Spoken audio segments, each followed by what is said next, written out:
Well, good morning, everyone. Thanks so much for joining us on this Monday morning here on Up With KREM. I'm Channing Curtis. Well, of course, today is Memorial Day, and we will talk a lot about some of the events that are taking place across our region today in honor of that. But let's start things off with a look at the forecast with Nicole Hernandez, because Nicole, I have a feeling it's going to be a really nice day to get outside.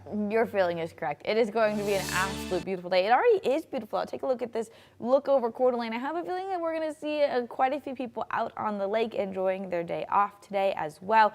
It is not quite warm enough to be out there yet. It is 57 degrees. We've got some cloud cover moving in. It's a little bit humid from some moisture as well. We've also got some fog in some places, but that's going to clear its way out as we continue with the day, leaving us nice for your Memorial Day overall. Across the region right now, most places in the 50. Sandpoint, like I mentioned, very foggy out there. Wenatchee still at 60 degrees this morning. And as we continue warming up throughout the day, we're going to get very warm. The sunshine is going to keep on shining and bring us up to 80 degrees. Well, this morning, Spokane police are still looking for a man who they consider to be armed and dangerous.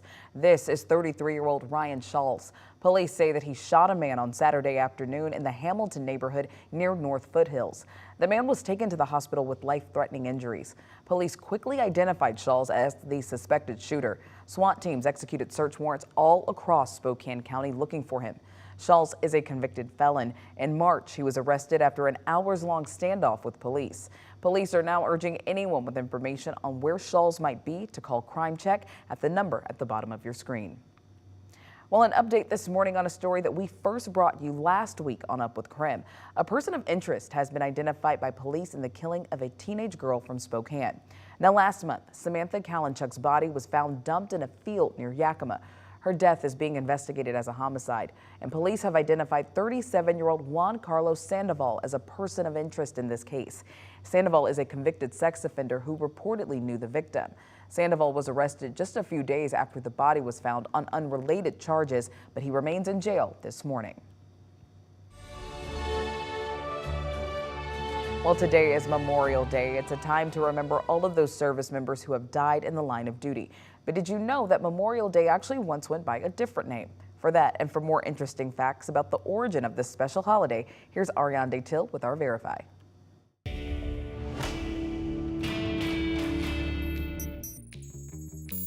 On the last Monday in May, a wreath is placed on the tomb of the unknown soldier.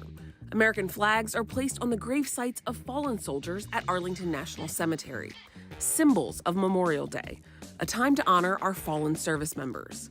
But is it true that Memorial Day was originally called Decoration Day? Using these sources, let me walk you through the history of the holiday and why its name changed. When the first national celebration of the modern Memorial Day holiday took place at Arlington National Cemetery on May 30th, 1868, the holiday was called Decoration Day. According to the Library of Congress, John A. Logan, Commander-in-Chief of an organization of Union Army veterans, established May 30th as Decoration Day, a time for the nation to decorate the graves of fallen Civil War soldiers with flowers. But tributes to soldiers lost in the Civil War occurred throughout the country before the 1868 observance. The U.S. Department of Veteran Affairs says approximately 25 places, many in the South, have been linked to the holiday's origins. After World War I, the holiday was expanded to honor all fallen soldiers. In 1938, Congress recognized Decoration Day as a federal holiday. According to the Constitution Center in Philadelphia, Memorial Day became a more popular name for the holiday after World War II. And in 1967, the federal government officially adopted the new name. Then, in 1971, a law was passed that changed the holiday from May 30th to the last Monday in May. So there you have it. Memorial Day was originally called Decoration Day, and it wasn't always celebrated on the last Monday in May. With your Fast Fact, I'm Ariane Till. Now here locally for Memorial Day, Spokane Mayor Nadine Woodward ordered all flags to be lowered to half-staff today. Flags will stay lowered until tomorrow. The mayor also released a statement saying, quote, "We pay tribute and say a heartfelt thank you to the men, women, and families who place country ahead of self, and to the service members who brought them home to their final resting places." And outside of the Spokane Arena this morning, you will find a line of boots at the Illuminating Courage Veteran Memorial. It's part of a display called Boots on the Ground, commemorating post-9/11 fallen heroes. Right now, there are more than 250 pairs of boots, alongside photos of veterans who lost their lives serving. If you would like to see this display, it will be up all day until 4 o'clock this afternoon at the arena. And because it is a federal holiday, all city offices in Spokane and Coeur d'Alene will be closed. All county and city libraries will also be closed. And there won't be any garbage collection today either. In downtown Spokane, street parking will be free and riverfront park attractions will be open, as well as Spokane City golf courses. Now, also for this Memorial Day across our region, there are several events happening to honor service members. So Up With KREM's Brandon T. Jones is joining us live now from Riverside Memorial Park. So Brandon, what do people need to know more about observing this Memorial Day, especially here locally? Yes, good morning, Channing. Well, first and foremost, there's plenty of events to honor and pay respects to those fallen troops, those fallen soldiers, and we've got the honor and the privilege to be joined by Sandra Walker this morning. She's the COO of Fairmont Memorial Association, and thank you so much, Sandra, just for taking some time out of your day. How are you doing, first and foremost? I am doing wonderful, thank you. It's a beautiful sunny day out here at Riverside Memorial Park. It's going to be a great day to honor all that have served and given their lives for our country. That's right, and she woke up bright and early, and I'm so thankful that you woke up. I know this is a little bit earlier than your usual wake-up call, but we've got all these beautiful flags here at this memorial, this cemetery. Can you talk a little bit about those and what those represent? Yes, each flag that is flown in all of our properties throughout Spokane and Spokane Valley represents a veteran that has served our country. And the flag program began in 1971 through an act of love with a gentleman whose wife's first husband was a veteran and passed away. That veteran loved to serve his country, so the husband asked us if we could fly a huge flag for him in our park at Fairmont Memorial Park every Memorial Day. And from there, the program was born. And today, we have over 4,000 flags flying in our cemeteries. Oh my gosh. Yes, and I wanted to let the public know that you do not have to be a veteran to have one of your flags fly here. You can contact us through our website, also through social media, or information at Fairmont Memorial Park, FairmontMemorialAssociation.com. And that way we can get you some information on how to purchase a flag for your veteran. So you don't have to be buried here to have a flag fly in our cemetery.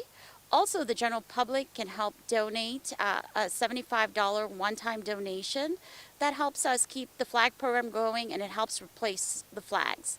Also, folks can donate their flags to us as well. Okay, well, all right. That's a lot of great information that you just gave us, Sandra. And before we get tossed back to the studio, you also said there's been a lot of events throughout the weekend to honor and pay respects for Memorial Day. But there's a couple more events today happening. What are those?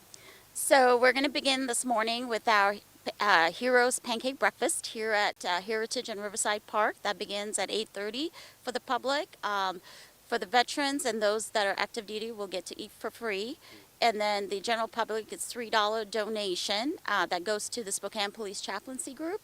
So that starts here this morning, and then we'll have the flag cruise at about 10:30 that will tour all of our parks with the flag. So they're gonna ride through the park. It's the American Legion Riders Post 9 that's going to do that.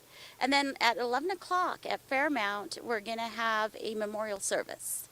And that's going to be hosted by the Melville M.